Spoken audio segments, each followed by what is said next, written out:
Hola, mi nombre es Daniel Hidalgo, soy autor de este libro que se llama Canciones Punk para señoritas autodestructivas, publicado por Estruendo Mudo, generosa editorial que lo ha mantenido en circulación este tiempo tanto en Chile como en Perú.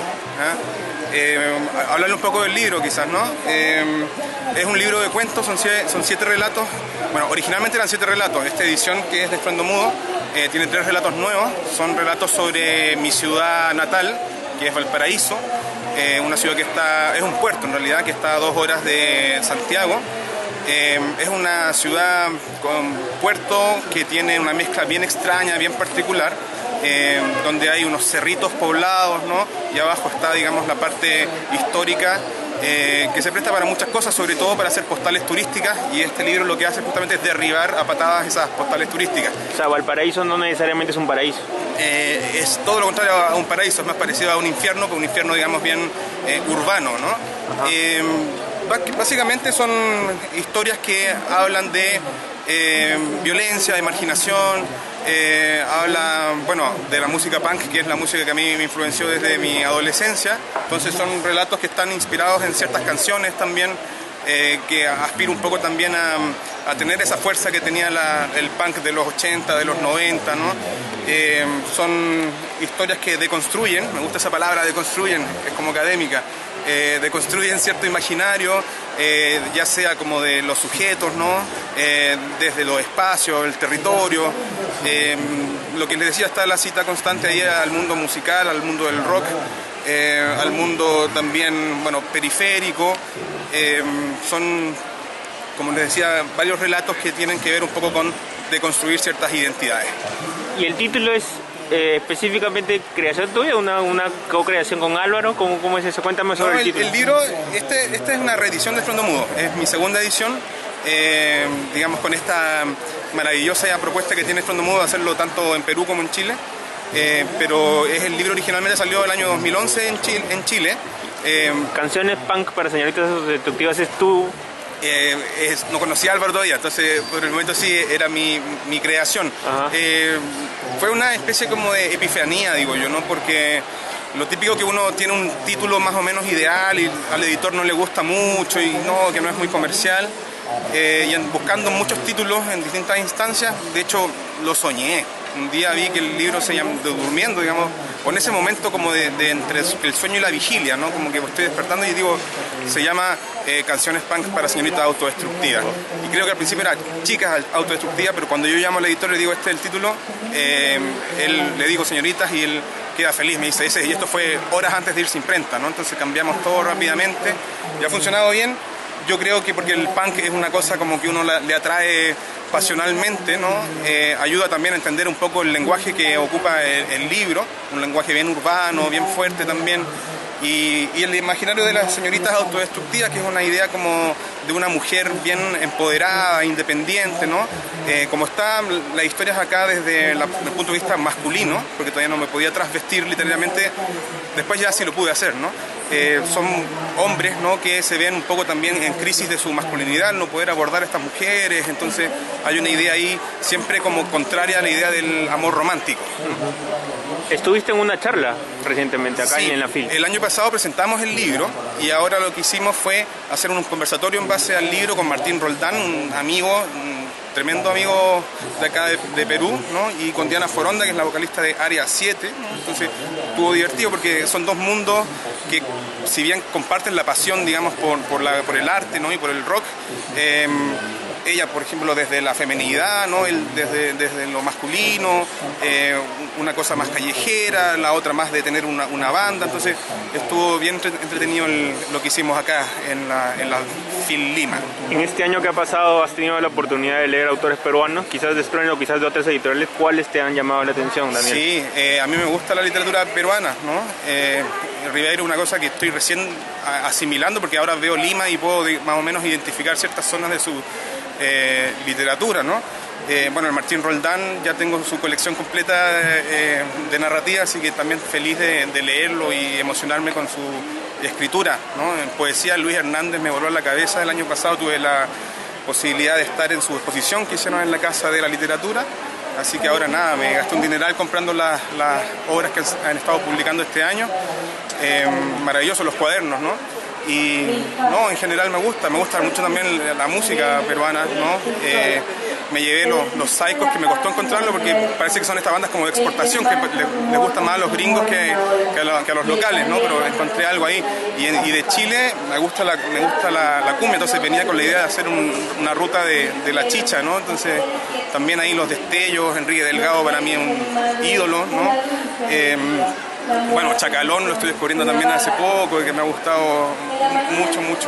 Y también el rock peruano lo he estado también viendo, sobre todo la parte más como del subte rock, ¿no? Que Martín Roldán me ha ayudado un montón a descubrir bandas ahí. ¿Hay algunas letras de cumbias peruanas que han sido exportadas a Chile, muy conocidas, ¿no? Con Américo, a través de Américo? Américo se robó un par de canciones peruanas, ¿no? Ahora es divertido eso porque tenemos fama de ladrones los chilenos, que es verdad, pero es influencia cultural, ¿no? Es muy poco abordado. Por ejemplo, Valparaíso es un puerto, ¿cierto? Es un puerto que no tenía la idea de estar poblado, de tener casas, de ser una ciudad como es ahora. Entonces lo que se dio en Valparaíso, y esto te estoy hablando de principios de 1900, fue la migración peruana la que pobló Valparaíso, y de hecho el himno de Valparaíso es un tema que se llama La Joya del Pacífico, que es un vals peruano, lo canta Lucho Barrios, ¿no? Lo canta Lucho Barrios. Nuestro plato típico es la chorrillana, imagínate. Entonces, la influencia cultural del Perú en Chile, que es un país que carece de una cultura propia porque la hemos destruido. Imagínate que tuvimos casi 20 años de dictadura donde se quemaron discos, se quemaron libros, ¿no? Entonces, nos ha ayudado un poco a liberarnos y a expresarnos, y todo porque somos una nación hermana. Lucho Barrios es muy querido en Chile. Es un ídolo. De hecho, yo lo vi en vivo a Lucho Barrios antes de su muerte, ¿no?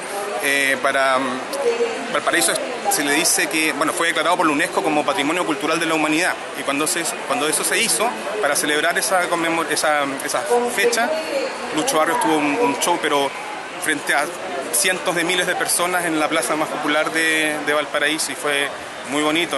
Nosotros, el imaginario romántico, sentimental de Valparaíso es el vals peruano. Si hay unos espacios muy bonitos, hay un lugar que se llama El Cinzano, que es un bar de viejos, le decimos nosotros, donde toda la tradición criolla, de la música criolla peruana, está ahí muy presente. ¿Estás escribiendo algo nuevo aparte de canciones? Sí, estoy escribiendo, ya lo escribí, va a aparecer pronto. De hecho, ¿novela o cuentos? Son cuentos nuevamente. Yo escribí una novela después de esto, y me pareció terrible el ejercicio de escribir una novela porque me tuve que meter 4 años a escribir un texto. Al final lo único que quería era matar a los personajes, ya no veía otra posibilidad. Entonces me involucré nuevamente con los textos, que son narraciones más breves, que a lo mejor a veces te toman más tiempo incluso que una novela, ¿no? Pero como son historias distintas, uno puede ir variando, cambiándose de historia, ¿no? Y en ese sentido viene Por Estruendo Mudos nuevamente, que me convencieron, se ganaron mi corazón profundamente.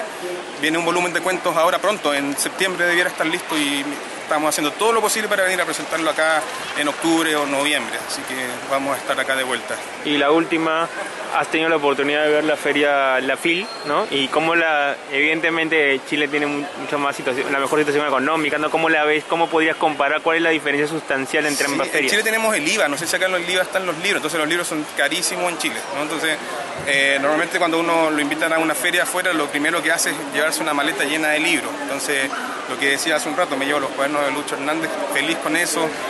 La he recorrido, me gusta el entusiasmo, ¿no? Chile es un país más bien odioso y medio gris, entonces ver aquí a la gente como con más motivación, como con más entrega, con una cantidad, digamos, de presencia importante, ¿no? Es una feria masiva, ¿no? Parece que políticamente el país está yendo al diablo, un poquito al diablo estos días, ¿eh? Sí, o sea, institucionalmente, judicialmente, los jueces, ¿no? Ajá. Que lo vi en la televisión el otro día, y ya cuando veo un animador de televisión enojado es porque ya algo está pasando, ¿no? Cuando ya está sintonizando con los movimientos sociales hay algo raro ahí. Es un poco como la tragedia del Perú, ¿no? Como que siempre han vivido momentos álgidos. Ahora tienen la fuerza de votar presidentes, que es una cosa que en Chile solo lo han hecho los militares y con el uso de la fuerza, ¿no? Y la represión, digamos, por años. Entonces, a mí me parece interesante que no lo vean algo malo. Si hay un juez corrupto, por supuesto que hay que sacarlo. Si hay algún político corrupto, hay que sacarlo inmediatamente. Y eso es muy bonito y muy fuerte en Perú en general. ¿Y en tu próximo libro no hay nada de ningún ingrediente de tu peruano de tu visita a Lima que tuviste la vez pasada? En este hay. Fíjate que escribí de un peruano un cuento que se llama Cholo Punk Rocker, ¿no? que me gustaba ver la hibridez que se podía dar, que no es común, ¿no? Fíjate que a pesar de que el punk se autodefine como una persona libertaria, abierta de mente, replica los males de la sociedad en general, el racismo, el clasismo, el machismo, ¿no? El sexismo. Entonces, claro, me gustaba la idea de que hubiera un punk migrante, está basado en Valparaíso, lo mezclé con leyendas de Valparaíso, además de ese relato, y ya lo hice así como sin conocer Lima. Alguna vez escribí también en Ciudad de México sin haber ido nunca a Ciudad de México, y después cuando fui se parecía un poco a lo que yo había escrito y quedé como conforme. Yo soy como de buscar en internet o de citar la tradición literaria de cada país, ¿no? Me pasa, por ejemplo, también con Buenos Aires, ¿no? Uno camina por el centro de Buenos Aires, por la calle Corrientes, y como uno ha leído no sé, a Fogwill, ¿no? Sabe lo que es, o ha escuchado el rock, ¿no? También de argentino, sabe más o menos cómo es estar en el centro de Buenos Aires. Y con Lima me pasaba un poquito lo mismo, ¿no? Aparte que tengo amigos peruanos, grandes amigos peruanos allá en Chile, entonces ocupé un poco las referencias que ellos me daban para hacer eso. En el libro nuevo estaba pensando, lo que pasa es que escapa un poco, como este libro habla un poco del rock, ¿no? Luego escribí una novela que ya no hablaba tanto del punk, sino que hablaba más del rock alternativo y de MTV y de cómo la influencia de MTV en las sociedades latinoamericanas. Y lo de ahora tiene que ver más con películas ochenteras, incluso con series de Netflix, como esa idea del relato tensionado y por partes. Entonces, yo creo que es un poquito más trash que lo que he hecho, a pesar de que no es tan punk, está un poquito más trash. Por esa línea va el libro de cuentos nuevos.